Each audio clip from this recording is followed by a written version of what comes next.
அனைவருக்கும் வணக்கம். மகர ராசிக்காரர்களுக்கு ஜனவரி மாதம் 15ஆம் தேதியிலிருந்து பிப்ரவரி மாதம் 12ஆம் தேதி வரை தை மாதம் எப்படி அமைகிறது? தை மாதத்தில் கிரகநிலைகளின் அமைப்பை ஆராய்ந்து பார்க்கும்போது மகர ராசிக்காரர்களுக்கு மகத்தான மாற்றம் எனது விஷயங்களில் ஏற்பட இருக்கிறது. தை பிறந்தால் வழி பிறக்கும் என்று சொல்லக்கூடிய வகையில் எதிர்பார்த்த நல்ல செய்தி கிடைக்கக்கூடிய இனிமையான தருணமாக அமைவதற்கான வாய்ப்பும் சூழ்நிலையும் எந்தெந்த விஷயங்களில் மிகவும் அபரிவிதமாக கிடைக்கிறது என்பதை சற்று விரிவாக பார்க்கலாம் வாங்க. தை பிறந்தால் வழி பிறக்கும் என்று சொல்லக்கூடிய வகையில் மகர ராசிக்காரர்களுக்கு மாற்றம் நிறைந்த ஒரு சிறப்பான மாதமாக அமைவதற்கான வாய்ப்பு நிச்சயமாக உருவாகிறது. 7.5 சனியாக இருந்தாலும் ஜென்ம ராசியை விட்டு முற்றிலுமாக விலகிவிட்ட ராசியின் அதிபதியான சனியின் அமைப்பு காரணமாக நல்ல பல முன்னேற்ற வாய்ப்புகள் நிச்சயமாக காத்திருக்கின்றன. அது மட்டுமல்லாது இந்த தருணத்தில் பெரும்பாலும் பல கிரகநிலைகள் விரயஸ்தானத்தில் இருந்து ஜென்ம ராசிக்கு மாறுவதும் வரவேற்கத்தக்க ஒரு அமைப்பாக பார்க்கப்படுகிறது. ஏனென்றால் முதன்மை கிரகமாக இருக்கக்கூடிய சூரியன் ராசியின் அதிபதியான சனியின் தந்தையாக பார்க்கப்படுகிறாருங்க. அவர் ஜென்ம ராசிக்குள் நுழையக்கூடிய இந்த மாதம் தை மாதமாக பார்க்கப்படுகிறது. பொதுவாக தை பிறந்தால் வழி பிறக்கும் என்று சொல்வார்கள். அது பழமொழி. அதாவது தை மாதத்தில் அறுவடை திருநாள் முடிந்ததற்கு பிறகு வயல்களின் மத்தியில் நாம் ஊடுருவி செல்வதற்கான வழிகளை பிறப்பதற்கான வாய்ப்பை நாம் உருவாக்கி கொள்ள முடியும் என்பது ஒரு விதமான அர்த்தமாக இருந்தாலும் கூட நம்மளுடைய வாழ்வில் முன்னேற்றம் பெற்றுக்கொள்வதற்கான நல்ல பல வாய்ப்புகளும் சந்தர்ப்பங்களும் நிறைந்து கிடைக்கக்கூடிய யோகமும் அதிர்ஷ்டமும் நிறைந்த மாதமாக இந்த தை மாதம் அமைகிறது என்பதையே கிரகநிலைகள் உறுதிப்படுத்துகின்றன. ஏனென்றால் விரயத்தில் சஞ்சரிக்கக்கூடிய சூரியன், சுக்கிரன், புதன் உள்ளிட்ட பல கிரகநிலைகள் மிக வலுவாக ஜென்ம ராசிக்கு வருவது மிகப்பெரிய மாற்றத்தை ஏற்படுத்தி கொடுக்கக்கூடிய ஒரு அமைப்பாக பார்க்கப்படுகிறது. பல்வேறு வகையில் அதிரடியான விரய செலவுகளை சந்தித்து வந்த ஒரு சூழ்நிலையில் நிச்சயமாக மிகப்பெரிய மாற்றத்தை சந்திப்பதற்கான வாய்ப்பும் சேமிப்பதற்கான சாத்தியக்கூறுகளும் உருவாகக்கூடிய இனிமையான தருணமாக அமைகிறது என்பதை முதன்மை கிரகமாக இருக்கக்கூடிய சூரியன் உறுதிப்படுத்துகிறாருங்க. சூரியன் ஜென்ம ராசிக்கு வந்திருக்கக்கூடிய இந்த தருணத்தில்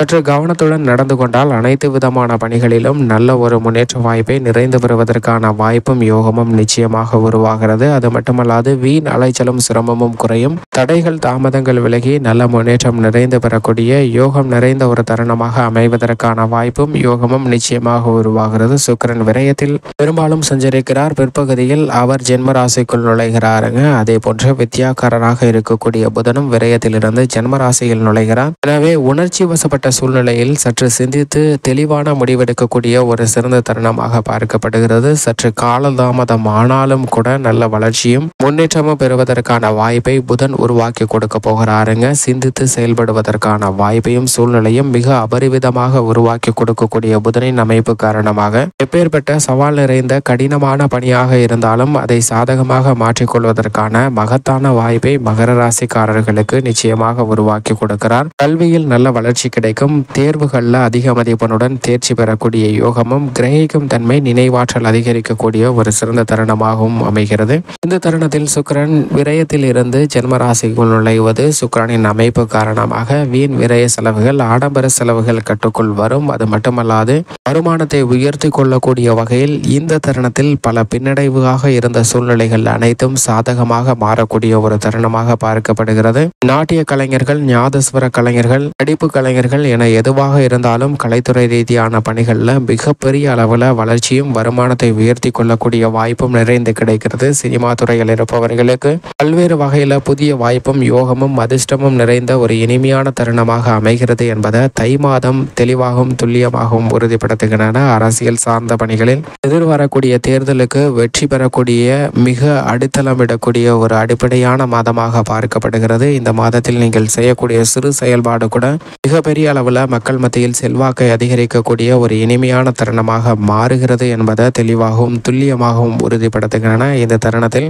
தேர்தல் வெற்றிக்காக மேற்கொள்ளக்கூடிய கூட்டணிகள் போன்ற அனைத்துமே மிகப்பெரிய அளவில் சாதகமான ஒன்றாகவும் பார்க்கப்படுகிறது. திட்டமிட்டு செயல்பட்டால் எதிர்கால வெற்றி நிச்சயமாக உரித்தான ஒன்றாக பார்க்கப்படுகிறது. இந்த மாதத்தில் பல்வேறு விதமான தாழ்வு மனப்பான்மை நீங்கும். அத்தனை பணிகளையும் ஆக்கப்பூர்வமாகவும் சிறப்பாகவும் செய்து முடிக்கக்கூடிய யோகம் நிறைந்த ஒரு மாதமாக மகர ராசிக்காரர்களுக்கு அமைய போகிறது. அது மட்டுமல்லாது இந்த தருணத்தில் பெரும்பாலும் சந்திரன் சாதகமாக சஞ்சரிக்கிறார். ஜென்ம ராசியில் சந்திரனும் சூரியனும் இணையும் போது தை அமாவாசையானது ஏற்படுகிறது. அதற்கு பிறகு மிகப்பெரிய அளவில் முன்னேற்ற வாய்ப்புகள் நிறைந்து கிடைக்கக்கூடிய இனிமையான தருணமாக அமைவதற்கான வாய்ப்பும் யோகமும் உண்டு என்பதை சந்திரனும் உறுதிப்படுத்துகிறாருங்க.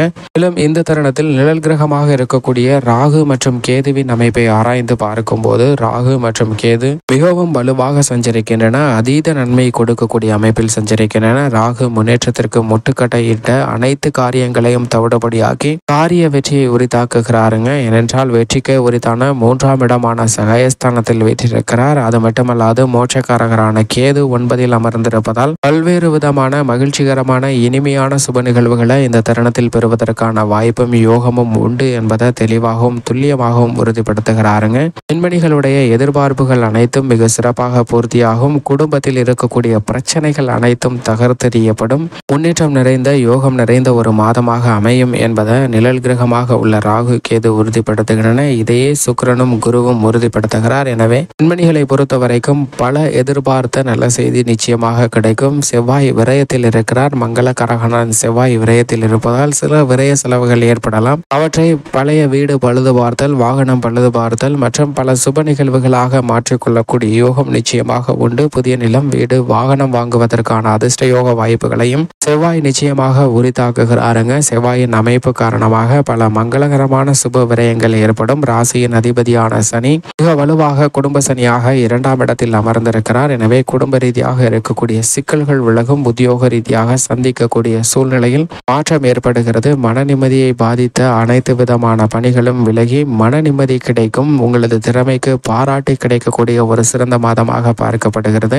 எதை செய்தாலும் விருப்பத்துடன் சுறுசுறுப்புடனும் செய்வதற்கான வாய்ப்பு நிச்சயமாக கிடைக்கிறது. தொழில்துறை, வியாபாரத்துறையில் அபரிவிதமான லாபமும் முன்னேற்றமும் நிறைந்து பெறுவதற்கான வாய்ப்பையும் அதற்கான வழிகளையும் உருவாக்கி கொடுக்கிறாருங்க. ராசியின் அதிபதியான சனி பகவானின் அமைப்பு பல காரிய தடைகளை நிவர்த்தி செய்து முன்னேற்றத்திற்கு அடித்தளமிடுவதோடு மட்டுமல்லாது பொருளாதார ரீதியாக பல சிக்கல்களை விளக்கக்கூடிய ஒரு தருணமாகவும் பார்க்கப்படுகிறது. கொடுக்கல் வாங்கலில் இருக்கக்கூடிய சிக்கல்களும் சங்கடங்களும் நீங்கும். அது மட்டுமல்லாது முழு சுபகிரகமாக இருக்கக்கூடிய குருவும் சுகஸ்தானத்தில் வீற்றிருக்கிறாருங்க. அர்த்தாஷ்டக ஸ்தானத்தில் குரு அமர்ந்திருந்தாலும் பல்வேறு வகையான சுப நிகழ்வுகள் இல்லத்தில் நடைபெறும். இந்த தருணத்தில் பூர்வீக சொத்துக்கள் உள்ளிட்ட பல பிரச்சனைகள் சுமூகமாக தீர்வு காணப்படும். தை பிறந்தால் வழி பிறக்கும் என்று சொல்லக்கூடிய வகையில் பல்வேறு விதமான புதிய மகிழ்ச்சிகரமான சிறப்பான தருணங்களாக மாற்றி கொடுக்க போகிறாருங்க.